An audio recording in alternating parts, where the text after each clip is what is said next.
টাকাটা দিয়ে আসলে কি আমি ভুল করছি নাকি?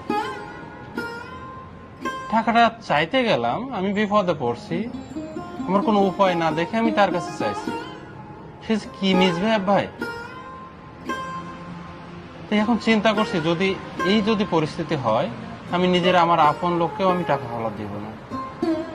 টাকা হাওলাত দিয়ে আমি যদি আমার নিজের প্রয়োজনের সময় যদি সেই টাকাটা আমি ব্যাক না পাই, তাহলে আমি মানুষকে কেন উপকার করব? ওই জন্য চিন্তা করছি আমি আর কাউকে টাকা ধার দিব না। আল্লাহ সুবহানাহু ওয়া তাআলা আল কোরআনের সবচাইতে বড় সূরা সূরা আল বাকারার সবচাইতে বড় আয়াত 282 নম্বর আয়াতে লেনদেনের ব্যাপারে স্পষ্ট বর্ণনা করেছেন। কি সেটা?